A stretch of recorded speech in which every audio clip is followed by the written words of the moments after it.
Pamela Voorhees was more than a killer. She was a mother full of grief. Years ago, her son Jason drowned in Crystal Lake. She blamed the camp counselors for not watching him. That pain turned into anger.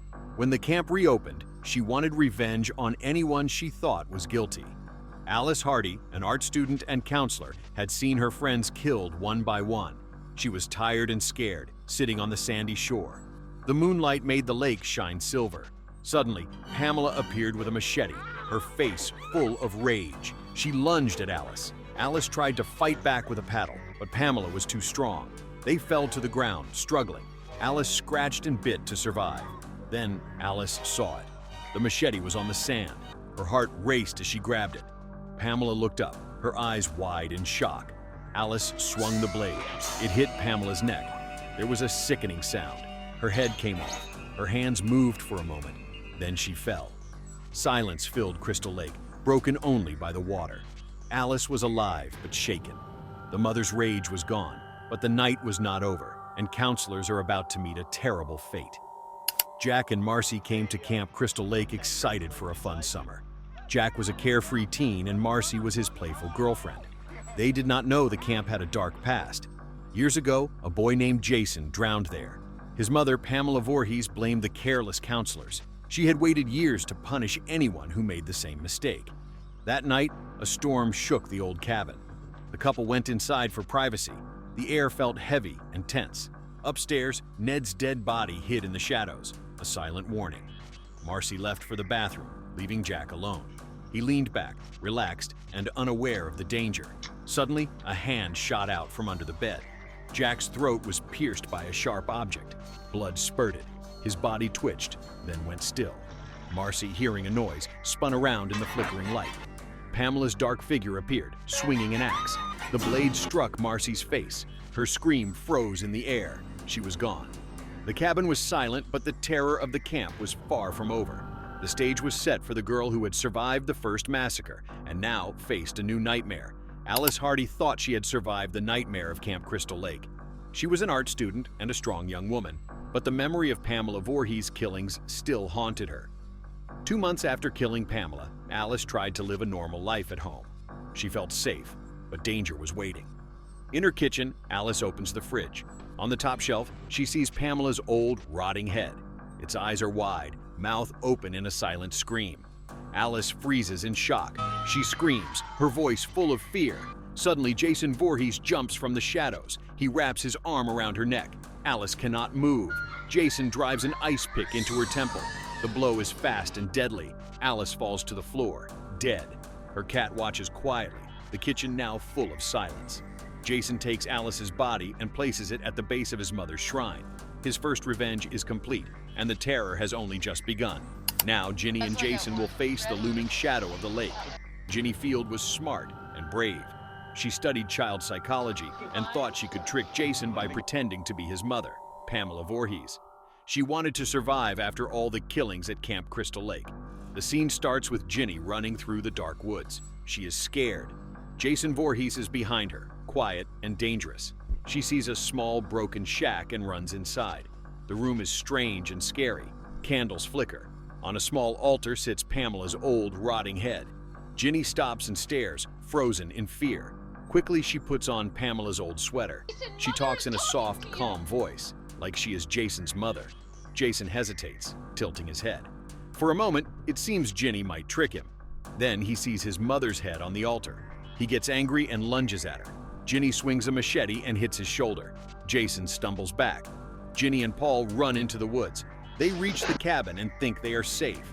Suddenly, the window breaks. Jason, unmasked and terrifying, grabs Ginny.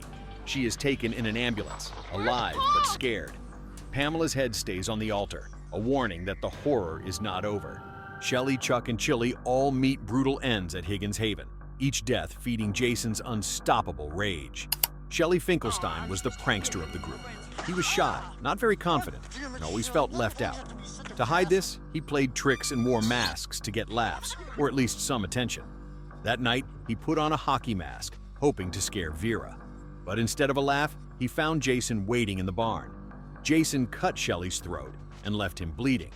With his last bit of strength, Shelley stumbled into the house. He tried to ask for help, but Chili thought it was just another joke. She ignored him. Shelly fell to the ground, his voice fading away, and the hockey mask that was meant for a prank became Jason's new face.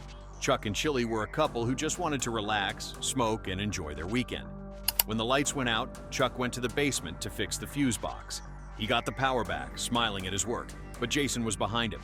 Jason shoved him into the fuse box, and sparks exploded.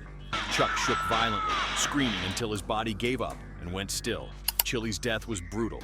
Jason grabbed a burning hot fire poker from the fireplace and drove it through her body. She screamed, then went quiet. Jason carried her body a moment before dropping it cold on the floor.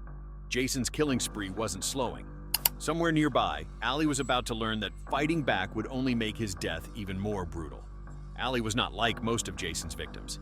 He was no camper or teenager looking for fun. He was the leader of a biker gang, rough and hot-headed. Earlier that night, he and his friends tried to burn the barn at Higgins Haven. They thought it was just revenge on the group that embarrassed them. What they did not know was that Jason was inside. He killed Allie's friends, Fox and Loco, and then beat Allie until he was bloody and unconscious. Everyone thought he was finished, but Allie was not done yet. Inside the barn, Chris Higgins was cornered. Jason, now wearing Shelly's hockey mask, stepped closer. Chris screamed, ready for the end.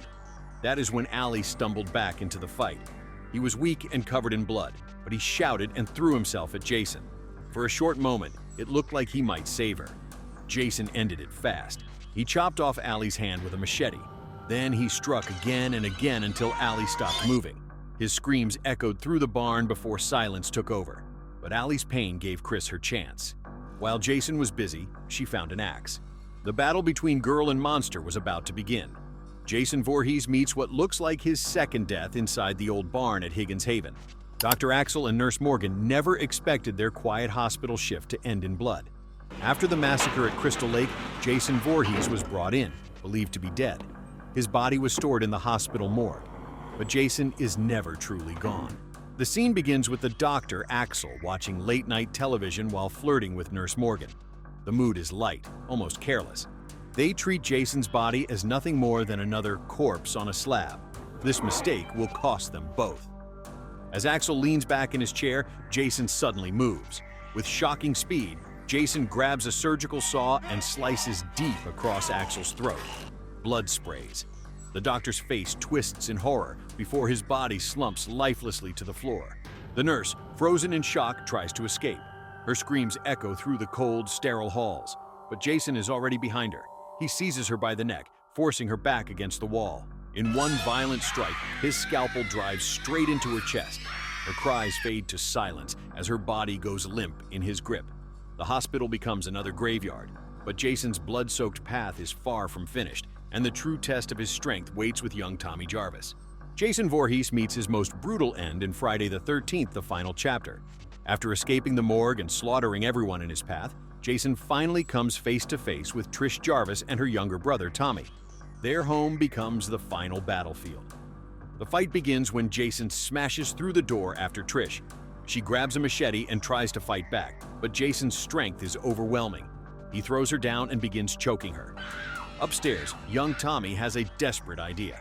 He shaves his head and paints his face to look like Jason as a child, hoping to confuse the killer. When Jason sees him, he pauses. For the first time, the unstoppable monster hesitates. Trish uses the moment to strike with the machete, slamming it into the side of Jason's head. His mask falls away, showing his twisted face. Jason staggers and collapses onto the blade, impaling himself. But even then, he twitches.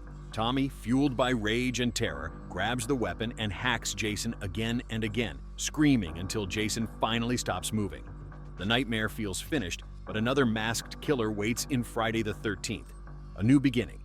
This time, it is Roy. Roy Burns is not Jason Voorhees, but his story is almost as tragic. Roy was a paramedic, a quiet man carrying a heavy secret.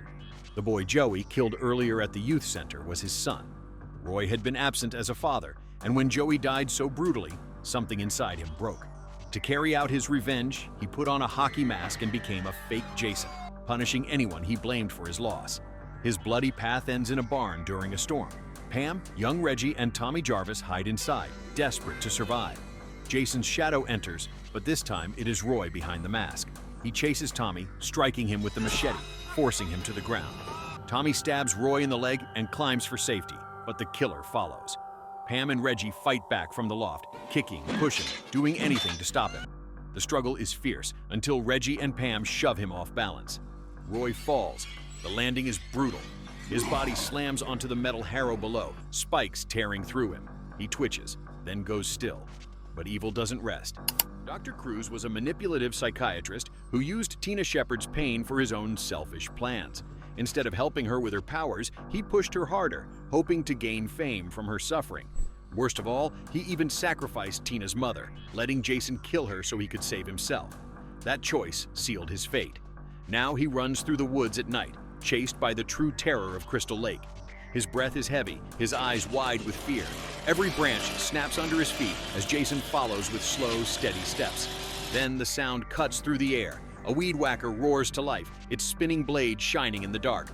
Cruz hides behind a tree, trembling, but Jason is always closer. The chase grows frantic. Cruz trips, falling hard on the dirt. The blade whines louder. Jason lifts the weapon high, and in one brutal strike, the metal tears into Cruz's body. His scream is sharp, cut off by the grinding steel. Blood sprays across the trees as he collapses lifeless. The woods fall silent. Jim Miller thought a scary prank would make the night more exciting. A high school senior, he took his girlfriend Susie Donaldson out on a boat at Crystal Lake. To set the mood, he told the story of Jason Voorhees, putting on a hockey mask and holding a fake knife. Jim wanted to scare Susie, but he didn't know the legend was about to wake up for real. The anchor of their boat had ripped through underwater power lines. The sudden surge of electricity struck Jason's corpse resting at the bottom of the lake. The killer's body stirred, and the nightmare began again. Inside the cabin, Jason appeared. Water dripped from his body. On his face, the mask Jim had just been joking with. He raised a spear gun and struck without warning. Jim's chest was ripped open as the spear tore through him. His cry was short and full of pain. He staggered back, smearing bloody handprints across the cabin window before collapsing out of sight. Jason pulled the spear free, calm and cold, already thinking of his next victim. And Susie, hiding in the shadows, was about to learn what true terror really felt like. Susie Donaldson wanted nothing more than a quiet night with her boyfriend Jim Miller. Both were seniors at Crystal Lake High, celebrating one last adventure before heading off to adult life. Susie was curious about the dark stories surrounding the lake. She listened as Jim teased her with the legend of Jason Voorhees. But the joke turned real. The anchor of their boat had brought Jason back from the depths, and now Susie was about to face him herself. In the cabin, Susie sat alone. The light flickered above her. Every creak of the boat made her grip her chest tighter. Then the hatch groaned open.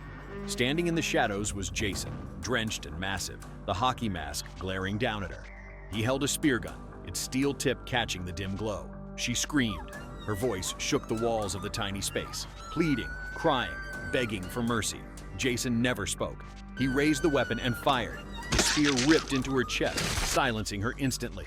Her body slumped, then was dragged to the edge and tossed into the black water, leaving only ripples behind. But Jason's night of killing was far from over. His own end would come in the most rotting place of all, the sewers beneath New York City.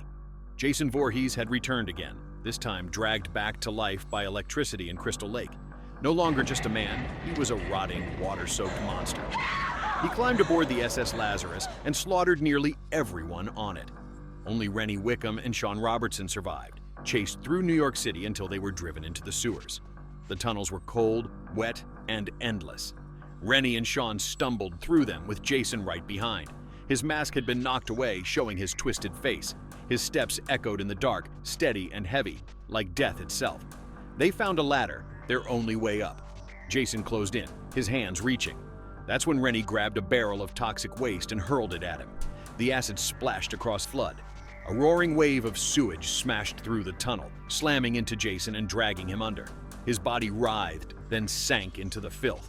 For a moment, his childlike face appeared, crying for his mother, before disappearing forever.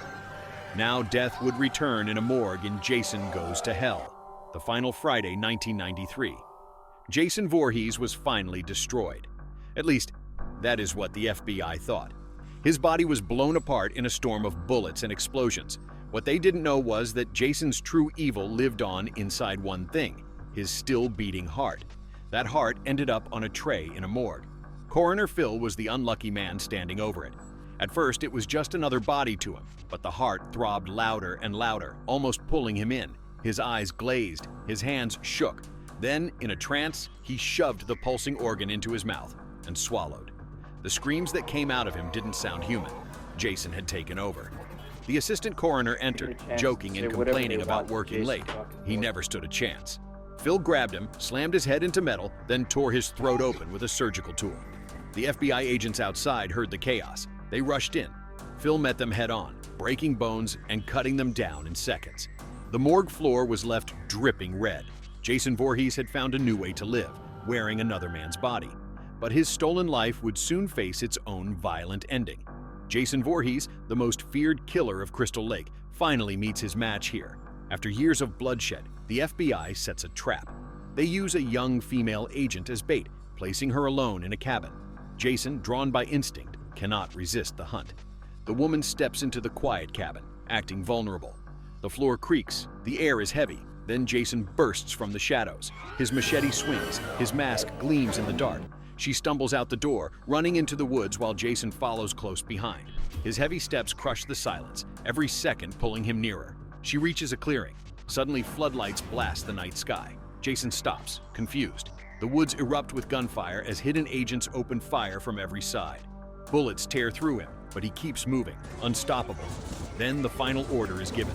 An explosion rips him apart, body parts flying in flames. But on the ground, his heart still beats, showing Jason is not truly gone.